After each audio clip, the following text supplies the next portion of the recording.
No one has ever caught me. I expected to feel great guilt, but I did not. I felt free. माने कोई भी आज तक मुझे पकड़ नहीं पाया। मुझे लगा था मैं बुरा महसूस करूंगा, लेकिन ऐसा भी नहीं हुआ, बल्कि मैंने खुद को आज़ाद महसूस किया। ये डायलॉग 2021 में नेटफ्लिक्स पर आई वेब सीरीज द सर्पेंट से लिया गया है। ये डायलॉग बोलने वाले का नाम चार्ल्स शोब्राज था, जिसे पूरी दुनिया कुख्यात बिकनी किलर के नाम से जानती है। वही चार्ल्स शोब्राज जो वियतनाम में पैदा हुआ और दुनिया भर में हत्या और लूटपाट की अनगिनत घटनाओं को उसने अंजाम दिया। वही शोब्राज जिसने पुलिस को इतना चकमा दिया कि उसका नाम सरपेंट या सांप पड़ गया, जिसे तिहाड़ जेल की चार दीवारी भी कैद नहीं कर पाई, जिसके ऊपर बेशुमार किताबें लिखी गईं, फिल्में और वेब सीरीज बनाई गईं। वो चार्ल्स शोब्राज पिछले 19 बरसों से नेपाल की जेल में बंद था। अब उसकी आज़ादी के दरवाजे खुलने जा रहे हैं, क्योंकि नेपाल की सर्वोच्च अदालत ने उसकी रिहाई का आदेश जारी कर दिया है। तो आज हम जानेंगे चार्ल्स शोब्राज की पूरी कहानी क्या है, वो पुलिस को कैसे चकमा देता रहा और उसकी गिरफ्तारी कैसे हुई, नेपाल के सुप्रीम कोर्ट ने उसे रिहा करने के आदेश क्यों दिए हैं। नमस्कार, मेरा नाम दिव्यांशी है और आप देखना शुरू कर चुके हैं हमारा इंटरनेशनल खबरों का डेली बुलेटिन दुनियादारी।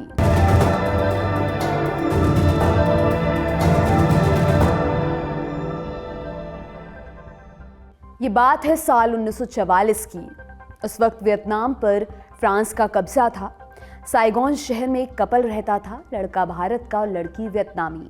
वो लोग बेहद साधारण ढंग से अपनी जिंदगी बिता रहे थे। फिर उनका एक बेटा हुआ। बेटे का नाम रखा गया चार्ल्स शोब्राज। उस कपल ने कभी शादी नहीं की थी। बच्चे के जन्म के बाद पिता ने उसे रखने से इनकार कर दिया। कपल का कुछ वक्त में सेपरेशन हो गया। शोब्राज की मां ने फ्रेंच आर्मी के एक लेफ्टिनेंट से शादी कर ली। शोब्राज की परवरिश ऐसे माहौल में हो रही थी जहां अपराध बहुत फैला हुआ था। इसका असर उस पर भी पड़ने लगा। माँ बाप ने उसे एक कैथोलिक स्कूल में डाला, लेकिन उसका वहां मन नहीं लगा। अपनी किशोरावस्था में ही वो छोटे मोटे अपराधों में शामिल होने लगा। 1963 में शोब्राज को चोरी के लिए पहली बार हिरासत में लिया गया।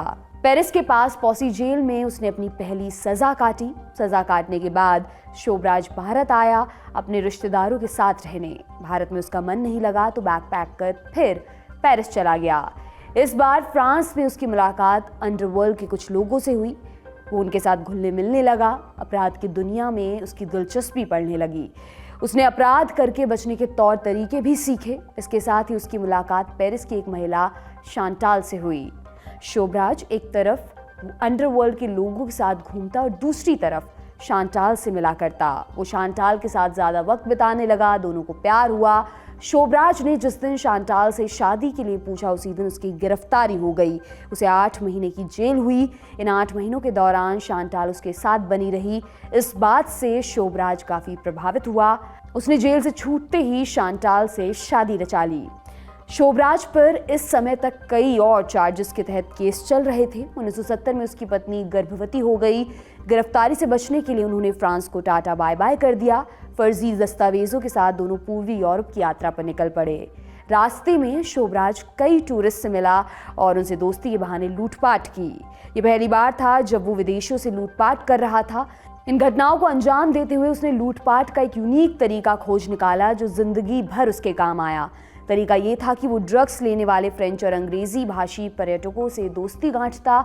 दोस्ती के झांसे में उन्हें नशीली दवाई पिलाता और बेहोश होते ही उनका माल लूटकर रफूचक्कर हो जाता। लेकिन लूटपाट का ये मामला तब संगीन होने लगा जब शोब्राज पर हत्या के आरोप भी लगने लगे।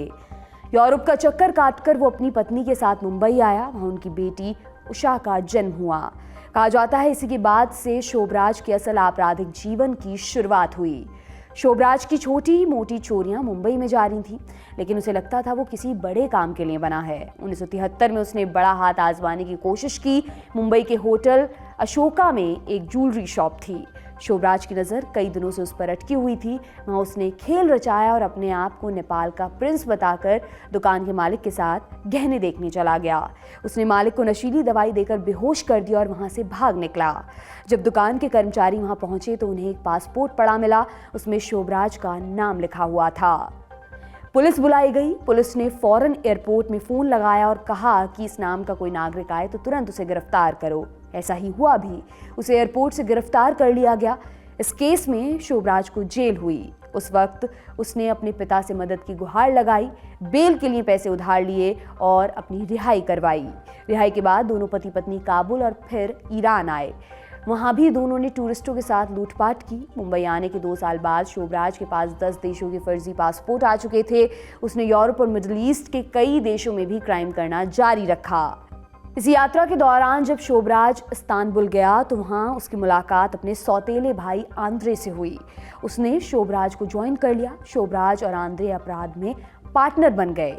तुर्की और ग्रीस में दोनों ने कई चोरियां की। अंततः दोनों एथेंस में जाकर गिरफ्तार हो गए। शोभराज तो जैसे तैसे पुलिस को झांसा देकर निकल गया, लेकिन आंद्रे वहीं छूट गया। उसे ग्रीक अधिकारियों ने तुर्की की पुलिस को सौंप दिया। आंद्रे को 18 बरस की जेल हुई। वहां से भागकर शोभराज एक बार फिर भारत लौटा। इस बार उसकी मुलाकात अजय चौधरी नाम के एक लड़के से हुई। अजय शोभराज के लिए काम करने लगा। वो एक तरह से उसका सेकेंड इन कमांड बन गया। शोभराज ने इतने सालों में जो चीज़ नहीं भुलाई थी वो थी उसकी लूटने की यूनिक टेक्निक। कैसे टूरिस्ट को चकमा देकर लूटा जाता है वो उससे अच्छी तरह कोई नहीं जानता था। उसने अजय को भी यही सिखाया। दोनों पहले टूरिस्टों के साथ समय बिताते, दोस्ती करते, फिर उनके सारे पैसे और सामान लूटते और उनकी हत्या कर देते। 1975 में शोभराज का नेपाल की राजधानी काठमांडू में जाना हुआ। वहां उसने एक अमेरिकी और कनेडियन नागरिक की हत्या की और भाग निकला। ये मामला उस वक्त तो दब गया, लेकिन बाद में यही उसके लिए नासूर बना। अभी नेपाल वाले किस्से को यहीं पर छोड़ते हैं, इसकी कड़ी आगे जोड़ेंगे। लेकिन नेपाल की हत्या के बाद अपराध की दुनिया में उसके चर्चे बढ़ गए थे। शोभराज की शुरुआती हत्याओं की जब जांच हुई तो एक पैटर्न पाया गया। वो पैटर्न था कि जिन महिलाओं की वो हत्या करता वो उनके कपड़े भी उतार लेता था। महिलाओं की डेड बॉडी बिकनी में पाई जाती थी। इसी वजह से शोभराज बिकनी किलर के नाम से कुख्यात हो गया। फिर आया साल 1976। इस साल जुलाई के महीने में दिल्ली में शोभराज का शिकार हुआ फ्रांसीसी छात्रों का एक ग्रुप। शोभराज ने ग्रुप के कुछ लोगों से दोस्ती की। फिर जब उनका ग्रुप एक जगह इकट्ठा हुआ तो उसने एक नशीला पदार्थ उनको ऑफर किया और कहा, मैं तुम लोगों को फ्रांस का पानी पिलाता हूँ, भारत का पानी तो गंदा है। वे लोग उसकी झांसी में आ गए और पानी पी लिया। शोभराज का इरादा उनको बेहोश करके उनके पासपोर्ट लूटने का था। ग्रुप के एक लड़के ने खतरा भांप लिया था। उसने शोभराज को वहीं धर दबोचा और पुलिस के हवाले कर दिया। उसे 30 हज़ारी कोर्ट में पेश किया गया, मुकदमा चला और फिर उसे तिहाड़ जेल शिफ्ट कर दिया गया। कुछ दिनों तक तो शोभराज परेशान रहा, लेकिन बाद में उसने जेल में भी दोस्ती करनी शुरू कर दी। वो जेल के गार्ड्स और कैदियों के बीच मशहूर होने लगा। अपनी इंटरनेशनल क्राइम एक्टिविटी के चलते वो पहले ही वहाँ फेमस था। उसकी कहानियों के चर्चे पहले से चल रहे थे। उसने सबसे दोस्ती करके जेल में अपना सिक्का चलाना भी शुरू कर दिया। कहा जाता है कि उसका जेल में इतना रौब हो गया था कि जब वो अपनी सेल से जेलर के कमरे में जाता तो जेलर अपनी कुर्सी छोड़कर उसे अपनी कुर्सी ऑफर कर देता था। उसे जेल में चार्ल्स साहब नाम से पुकारा जाता। तिहाड़ में शोभराज से मिलने वकीलों और पत्रकारों का तांता लगा रहता और कई विदेशी नागरिक भी उससे मिलने आया करते थे। इससे भी उसका जेल में रुतबा बढ़ा रहता था। शोभराज को 12 साल जेल में काटने थे। जब जेल में शोभराज के 10 साल पूरे हुए तो उसने वहाँ एक आलिशान पार्टी दी। इसमें कैदियों के साथ गार्डों को भी बुलाया गया था। पार्टी में बांटे गए बिस्किट और अंगूरों में नींद की दवा मिला दी गई थी। थोड़ी देर में शोभराज और उसके साथ जेल से भागे 4 अन्य लोगों के अलावा बाकी सब निढाल हो गए। रिचर्ड नेवल की बायोग्राफी के मुताबिक एक दफ़ा चार्ल्स शोभराज ने कहा था, जब तक मेरे पास लोगों से बात करने का मौका है तब तक मैं उन्हें बहला फुसला सकता हूँ। कहते हैं कि 10 साल की जेल की सज़ा के आखिर में वो जानबूझकर भाग निकला। इसके पीछे उसका प्लान था कि वो दोबारा पकड़ा जाए और जेल से भागने के लिए उस पर केस चलाया जाए। ऐसा इसलिए क्योंकि वो इससे थाईलैंड प्रत्यर्पण से बच सकता था और ये लगभग तय था कि उसे मौत की सज़ा हो सकती है। 1997 में जब वो रिहा हुआ तब तक बैंकॉक में उस पर मुकदमा चलाने की समय सीमा बीत चुकी थी। फिर आया साल 2003। एक बार फिर शोभराज नेपाल वापस पहुंचा। इस बार उसने बेखौफ होकर यहाँ एंट्री ली और अकड़ ही अकड़ में प्रेस से भी बात की। उसे लग रहा था कि 28 साल पुराना मामला अब तक रफा दफा हो गया होगा, लेकिन ऐसा नहीं था। पुलिस को जैसे ही उसके नेपाल आने की खबर मिली उन्होंने उसे पकड़ने के लिए सर्च ऑपरेशन शुरू कर दिया। आखिरकार राजधानी काठमांडू के कसीनो से उसे गिरफ्तार कर लिया गया। सालों पुराना मामला वापस खुला जिसमें उस पर फर्जी पासपोर्ट के जरिए यात्रा करने और कनाडा के एक नागरिक और अमेरिका की एक महिला की हत्या का आरोप था। शोभराज ने आरोपों से इनकार किया, लेकिन पुलिस ने दावा किया कि उनके पास पर्याप्त सबूत हैं। 2004 में शोभराज को आजीवन जेल की सजा सुनाई गई। शोभराज की कहानी का ये खात्मा नहीं था। वो नेपाल में आजीवन कारावास काटते हुए भी सुर्खियां बना रहा था। 2008 में जेल में रहते उसने नेपाली वकील नेता विश्वास से शादी भी की। बाद में ब्रिटेन की 2 पत्रिकाओं ने उसका इंटरव्यू छापा, जिसमें उसने अपनी कैद और भविष्य से जुड़ी योजनाओं के बारे में बात की थी। नेपाल की जेल में उसे दिल से जुड़ी बीमारी ने जकड़ लिया था। साल 2017 में उसकी एक सर्जरी भी की गई थी। सर्जरी करने वाले डॉक्टर बताते हैं कि उस वक्त शोभराज की हालत बहुत कमज़ोर थी।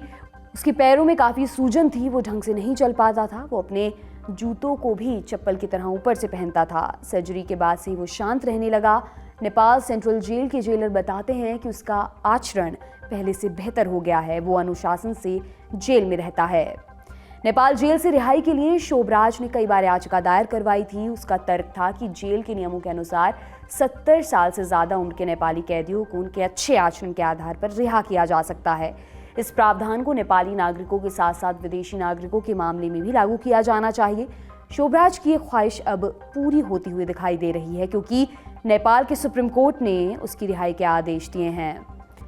कोर्ट ने क्या कहा ये भी जानते हैं। सुप्रीम कोर्ट के जज सपना प्रधान मल्ला और तिल प्रसाद श्रेष्ठ की बेंच ने शोभराज को रिहा करने का आदेश दिया है।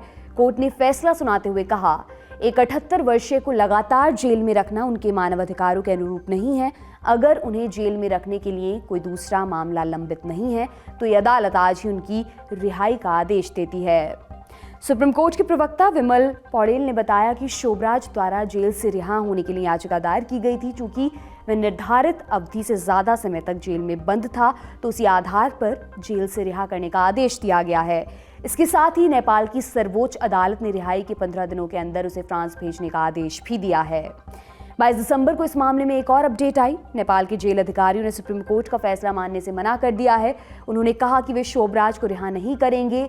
सुप्रीम कोर्ट ने अपने फैसले में ये नहीं बताया कि शोभराज को किस केस में रिहा किया जाना है। जानकारों का कहना है कि मामला अभी और खिंचेगा। चार्ल्स शोभराज के बाहर आने का दरवाज़ा इतनी जल्दी तो नहीं खुलने वाला है। क्या चार्ल्स शोभराज को उसकी उम्र के आधार पर रिहा करना सही है? आपको क्या लगता है? हमें कमेंट कर ज़रूर बताएं। इसी के साथ आज का दुनियादारी यहीं पर समाप्त होता है। कल फिर आपसे मुलाकात होगी, इसी उम्मीद के साथ विदा लेती हूँ। शुक्रिया। शुभ रात्रि।